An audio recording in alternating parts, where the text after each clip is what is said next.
Good morning. Today I will be reading The Magic Treehouse book number 1, Dinosaurs Before Dark by Mary Pope Osborne, and this is read courtesy of Scholastic.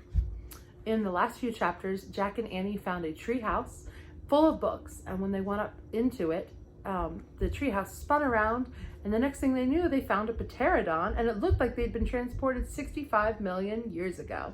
So in our last chapter, Annie decided to go talk to the pterodon. So let's find out what happens. Today we're reading chapter 4, Henry. Jack gasped as Annie held out her hand. Oh, brother, she was always trying to make friends with animals, but this was going too far. Don't get close to him, Annie, Jack shouted. But Annie touched the pterodon's crest. She stroked his neck. She was talking to him. What in the world was she saying? Jack took a deep breath. Okay, he would go down too. It would be good to examine the creature and take notes, like a scientist.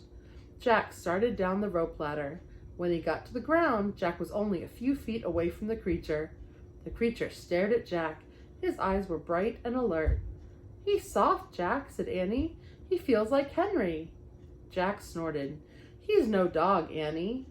Feel him, Jack, said Annie. Jack didn't move. Don't think, Jack. Just do it. Jack stepped forward. He put out his arm very cautiously. He brushed his hand down the creature's neck. Interesting. A thin layer of fuzz covered the pterodon's skin. Soft, huh? Said Annie. Jack reached into his backpack and pulled out a pencil and a notebook. He wrote, Fuzzy Skin. What are you doing? Asked Annie. Taking notes, said Jack. We're probably the first people in the whole world to ever see a real live pterodon.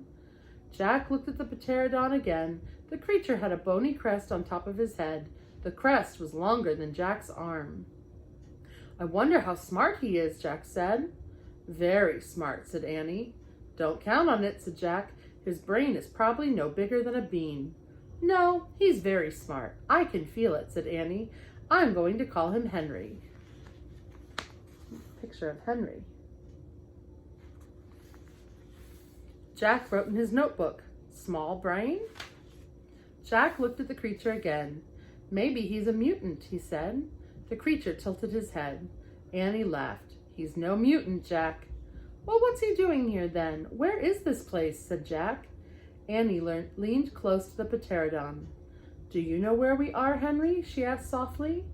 The creature fixed his eyes on Annie. His long jaws were opening and closing like a giant pair of scissors. Are you trying to talk to me, Henry? Asked Annie. Forget it, Annie. Jack wrote in his notebook, mouth like scissors. Did we come to a long time ago, Henry? Asked Annie. Is this place from a long time ago? Suddenly she gasped. Jack! He looked up. Annie was pointing toward the hill, and on top of the hill stood a huge dinosaur. I can't wait to see what happens next.